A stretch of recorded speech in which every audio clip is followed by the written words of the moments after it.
বকুৰ বৰুৱাত ৭৭তম স্বাধীনতা দিৱস উপলক্ষে সাংস্কৃতিক সন্ধিয়াৰ আয়োজন আৰু কৃতি ছাত্ৰ ছাত্ৰীসকলক সম্বৰ্ধনা অনুষ্ঠান বৰুৱা আঞ্চলিক দেশী জনগোষ্ঠীয় যুৱ ছাত্ৰ মঞ্চৰ সমগ্ৰ দেশে পালন কৰা দেশৰ ৭৭ সংখ্যক স্বাধীনতা দিৱস কামৰূপ জিলাৰ বকুৰ বৰুৱা বালিজাৰতো উদযাপন কৰা হয়। এই উপলক্ষে দেশী জনগোষ্ঠীয় যুৱ ছাত্ৰ মঞ্চ বৰুৱা আঞ্চলিক দেশী জনগোষ্ঠীৰ যুৱ ছাত্ৰ মঞ্চৰ উদ্যোগত দুইদিনীয়া কাৰ্যসূচীৰ আয়োজন কৰে। স্বাধীনতা দিৱস সম্বৰ্ধনা অনুষ্ঠানৰ সাংস্কৃতিক সন্ধিয়া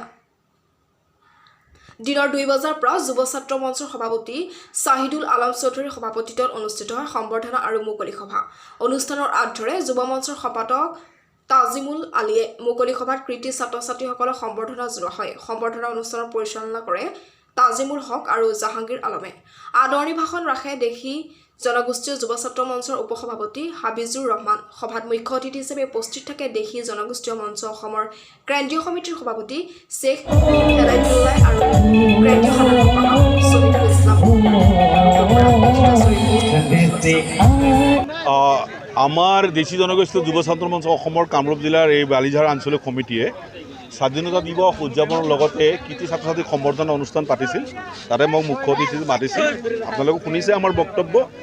আমি এই কথাটো গৌৰৱেৰে কওঁ যে স্বাধীনতাৰ আগত যেতিয়া মুছলিম লীগৰ নেতৃত্বত আমাৰ অবিভক্ত গোৱালপাৰা আৰু এইখিনি মানুহকো মৌলানা আব্দুল হামিদ খান ভাসানীয়ে যেতিয়া লেৰকেলেঙে পাকিস্তানৰ নেতৃত্বত পাকিস্তানী কৰিবলৈ আহ্বান জনাইছিল, সেই সময়ত কিন্তু আমাৰ এই দেশী মানুহখিনিয়ে মুছলিম লীগৰ আহ্বানক আৰু মৌলানা আব্দুল হামিদ খান ভাসানৰ আহ্বানক প্ৰত্যাখ্যান কৰি আমি ভাৰতবৰ্ষৰ মানুহ, আমাৰ এইখানে ৰাজ্য এইখানে ৰাষ্ট্ৰ, আমি ইয়াৰ লগতে থাকি গৈছোঁ। এই স্পিৰিটটোকে আমি এতিয়াও সাৰোগত কৰিও আমি অসমৰ বৃহত্তৰ অসমীয়াৰ যি মূল খুঁটিৰ সৈতে চামিল হৈ থাকিব বিচাৰিছোঁ। কেতিয়াবা আমাক বিভিন্নজনে ঠাট্টা মস্কৰা কৰিলেও আমি এই কথাটো বিশ্বাস কৰোঁ যে থলগিৰি খিলঞ্জীয়া দেশীসকল অসমীয়া মূল খুঁটিৰ সৈতে কাম কাজ কৰি আছে, কাম কাজ কৰি যাব। আৰু চৰকাৰখনেও আমাৰ এই জনগোষ্ঠীটোৰ যি অস্তিত্বৰ সংকট, যি পৰিচয় সংকট আছে, এই সংকটৰ পৰা আমাক উদ্ধাৰ কৰাৰ কাৰণে ইতিমধ্যে যিসমূহ পদক্ষেপ গ্ৰহণ কৰিছে আমি সেইবিলাকক স্বাগতম জনাইছোঁ। আৰু আগলৈও যাতে আমাৰ যি সুকীয়া গণনাকে আৰম্ভ কৰি বিভিন্ন বিষয়ত সংৰক্ষণ আদি দিয়ে তাৰ কাৰণে আমি অসম চৰকাৰক আহ্বান জনাইছোঁ। শেহতীয়াকৈ যি সমষ্টি নিৰ্ধাৰণৰ ক্ষেত্ৰত দেশীসকলক কেনেধৰণে উৎসাহিত কৰিলে?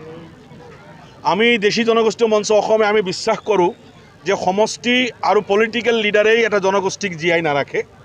আমাৰ যিখিনি মানুহ পশ্চিম অসমত আছে, আমাৰ MLA এজন বিধানসভাৰ আছে, কিন্তু ভুলতো কেতিয়াও আমাৰ কথা বিধানসভাৰ মজিয়াত উত্থাপন কৰা নাই। গতিকে কোন MLA হৈছে, কোন MLA হোৱা নাই, সেইটোলৈ আমি দেশী জনগোষ্ঠীয় মঞ্চ অসমে মূৰ নঘমাওঁ। আমি হ'ল আমাৰ জনগোষ্ঠীটোক সচেতন কৰিব লাগে আৰু সামাজিকভাৱে এই জনগোষ্ঠীটোক আগবঢ়াই লৈ যাব লাগে।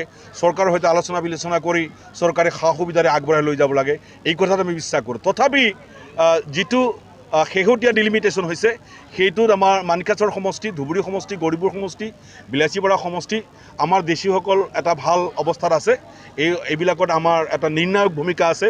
নিশ্চয় আশা কৰিম আগন্তুক দিনত এই সমষ্টিসমূহত আমাৰ দেশী জনগোষ্ঠীৰ প্ৰতিনিধিয়ে বিধানসভালৈ যাব পাৰিব। আমি অহা নিৰ্বাচনত আমাৰ অৱস্থা চাই ব্যৱস্থা হ'ব। সদ্যহতে আমি অসমৰ যি চৰকাৰ আছে, মিত্ৰজোঁটৰ চৰকাৰ, এই চৰকাৰৰ সৈতে আছোঁ। নিশ্চয় এই চৰকাৰৰ সৈতে যদি আমাৰ কাম কাজ মিলি যায় বা আমাক সহায় সহযোগ কৰে, আমি ৰাজনৈতিক দল নহ'লেও এটা অৰাজনৈতিক সংগঠন হিচাপে আমাৰ মানুহখিনিক আমি আহ্বান জনাম যে পৰিপক্ক ৰাজনৈতিক চিন্তাৰ পৰিচয় দিব বুলি আমি সেইমতে ভূমিকা ল'ম।